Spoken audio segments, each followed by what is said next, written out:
नमस्ते, मैं पल्लवी हूं और आप भारत एक नई सोच देख रहे हैं। जनता के पैसे का कैसे बंदरबाट होता है और जनता के पैसे को कैसे पानी में बहाया जाता है, ये बात गुजरात मॉडल ने करके दिखाई है। एक एग्जाम्पल सेट करके बताया है।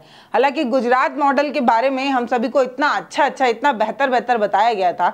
2014 से गुजरात मॉडल की ऐसी चर्चाएं हुई कि जैसे पूरे देश में कहीं विकास हुआ हो तो वो बस गुजरात में हुआ है, ऐसा बताया गया था। लेकिन गुजरात मॉडल की ऐसी पोल खुल रही है कि उसको बताने में भी हैरानी हो रही है। एक पुल जिसको बनाने में जितनी लागत लगी है उससे ज्यादा तो उसको गिराने में लागत लग रही है।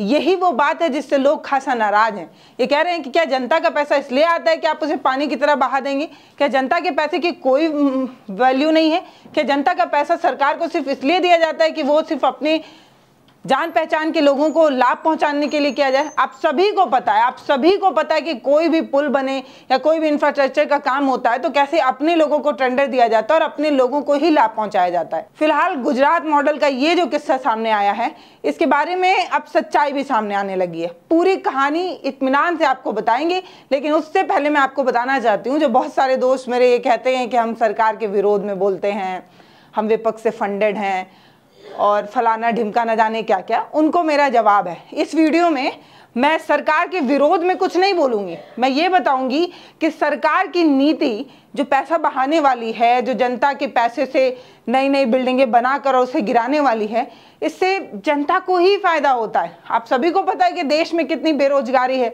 और बेरोजगारी के इस आलम में अगर सरकार टेंडर निकाल कर कुछ लोगों को नौकरियां दे रही है और नौकरियों के नाम पर पुल बनवा रही है, उसके बाद पुल गिरा रही है, तो बनाने और गिराने में भी तो कुछ लोगों को पैसा मिल रहा है, कुछ लोगों को नौकरी मिल रही है, कुछ लोगों के कुछ दिन का मानदेय मिल जा रहा है, उनका परिवार चल जा रहा है। तो ऐसे महंगाई के युग में कुछ चंद लोगों को ही नौकरी मिल रही है, तो इसका अप्रिशिएट करना चाहिए इसको, और मैं करती हूँ। मैं गुजरात मॉडल और गुजरात की सरकार को अप्रिशिएट करते हुए कहती हूँ कि आपका ये प्रयास बहुत अच्छा है। और ऐसा ही एक प्रयास लखनऊ के एक नवाब भी किया करते थे। 1784 में नवाब हुआ करते थे लखनऊ के अशफाक उद दौला। उनके समय में बड़ा अकाल हुआ करता था। उस अकाल से निपटने के लिए नवाब साहब ने एक बड़ी तरकीब निकाली थी। उनकी तरकीब ये थी कि दिन भर वो मजदूरों को मानदेय देकर एक बिल्डिंग बनवाते थे, एक इमारत बनवाते थे, और शाम को उसी इमारत को गिराने का भी पैसा देते थे। तो बनवाने और गिराने का ये जो पैसा देने की इनकी जो ये नीयत थी वो इसलिए थी ताकि किसी को भी पैसा लेते वक्त ये ना लगे कि वो दान ले रहे हैं, वो दया से पा रहे हैं, भीख मिल रहा है। और मजदूरी मानदेय के नाम पर किसी से इमारत बनवाओ और गिरवाओ तो उसको ये भी नहीं लगता है ना कि फ्री का पैसा है। तो ये नवाब साहब की सोच थी। उस समय एक फेमस लाइन हुआ करती थी कि जिसको ना दे मौला उसको दे दे अशफाक उद दौला। तो यानी कि जिसको मौला नहीं देख पा रहे हैं, जिसको मौला की दया दृष्टि से जो बच जा रहा है, उसको नवाब साहब जो है वो देख लिया करते थे। इस तरीके की एक लाइन प्रचलित थी। वैसा ही कुछ गुजरात में भी हो रहा होगा। अरे भाई, हर चीज में विरोध ही थोड़ी करना होता है, हर चीज में बुराई करनी थोड़ी होती है।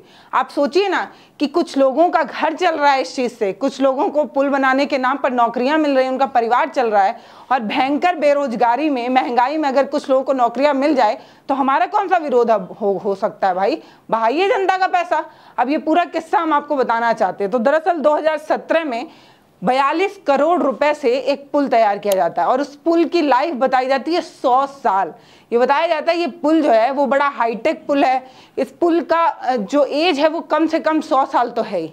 इस तरीके की बात बताई जाती है और मात्र 5 साल के अंदर पुल इतना जर्जर हो जाता है कि पुल को बैन कर दिया जाता है, पुल को रोक दिया जाता है। उस पुल पर किसी को भी आना जाना मना कर दिया जाता है। रेड पट्टी लगाकर ये कह दिया जाता है कि ये पुल जर्जर हो चुका है, अब इस पर कोई नहीं जा सकता। उसी पुल को अब फिर से गिराने के लिए 52 करोड़ रुपए खर्च किया जा रहा है। यानी कि बनाने और गिराने के बीच में 10 करोड़ रुपए का ये जो गैप है वही सवाल है कि पहले तो आप बनाने में 42 करोड़ रुपए खर्च कर रहे हैं, फिर आप गिराने में 52 करोड़ रुपए खर्च कर रहे हैं। वाह, ये होता है नियम। मतलब जनता को आप कैसे, कुछ लोगों को नौकरी देने के नाम पर आप पैसा बर्बाद कर रहे हैं, यही वो सवाल है जो सोशल मीडिया पर लगातार पूछा जा रहा है। तो ये जो पुल है ये अहमदाबाद के हाटकेश्वर पुल के नाम से जाना जाता है। ये सड़क काफी बिजी थी तो इसके ऊपर एक पुल बनाकर जनता को लाभ पहुंचाने के लिए, उनको सहूलियत पहुंचाने के लिए पुल बनाया गया था। लेकिन 2017 में बना ये पुल 2022 में इसको बैन कर दिया गया, रोक दिया गया। कुल 5 साल में इस पुल की वो जर्जर अवस्था हुई है कि अब कीलें और छड़ें नजर आने लगी हैं। अगर झाड़ू लगा दिया जाए तो आधा पुल जो है वो बहरा जाएगा। इस तरीके की स्थिति में ये हाटकेश्वर पुल हो चुका है अहमदाबाद का। बस यही वो सवाल है जिसको लेकर लोग काफ़ी नाराज़ हैं। अब इस मामले में सोशल मीडिया पर जब खूब चीज़ें वायरल होने लगी, सवाल पूछा जाने लगा, सरकार की किरकिरी होने लगी, तो सफाई में क्या कहा गया है ये भी मैं आपको बताऊंगी। लेकिन उससे पहले मैं आपको बताना चाहती हूँ कि जो हाटकेश्वर ब्रिज है, इसको बनाने का जो टेंडर मिला था वो अजय इंफ्रा को मिला था। और अजय इंफ्रा वो कंपनी है जिसने इस बात का दावा किया था कि उसने जो पुल बनाया है वो कम से कम 100 साल उसकी लाइफ होगी।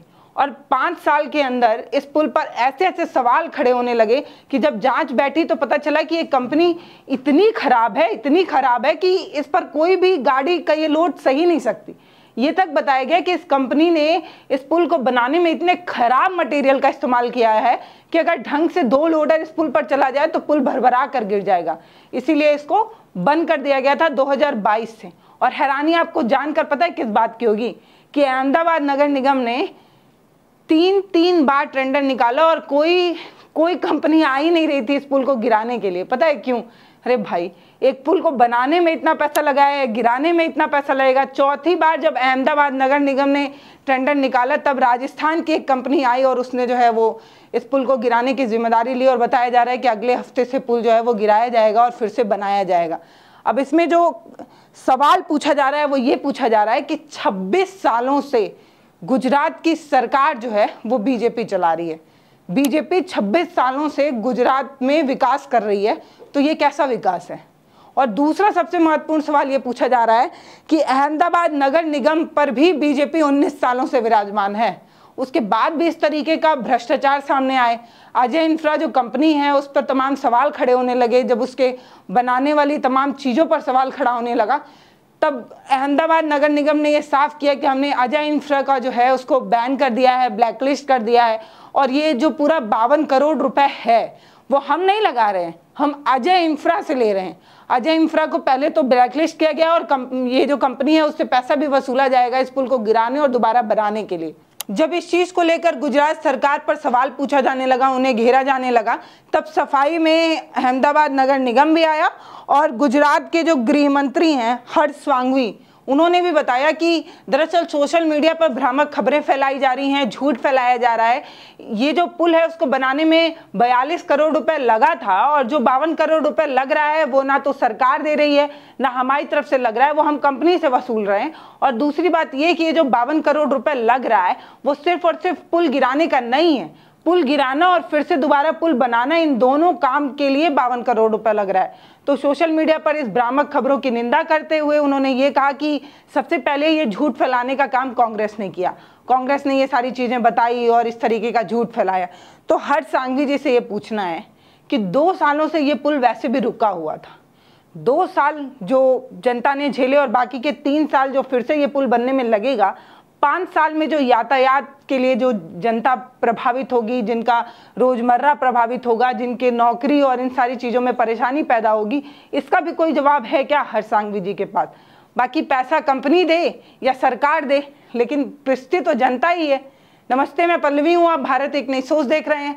आप इस बारे में क्या सोचते हैं वो हमें कमेंट सेक्शन में लिखकर ज़रूर बताइएगा। गुजरात मॉडल के बारे में न जाने कितने किस्से हमारे सामने रखे गए और ये बताया गया कि विकास की असली मिसाल अगर कहीं देखनी है तो वो गुजरात में जाकर ही देखा जा सकता है। उसके तमाम किस्से अब सामने आने लगे हैं। बाकी अगर आप ये वीडियो फेसबुक पर देख रहे हैं तो उसे फॉलो कर लीजिएगा, यूट्यूब पर देख रहे हैं तो चैनल को सब्सक्राइब करिएगा, वीडियो शेयर ज़रूर करिएगा।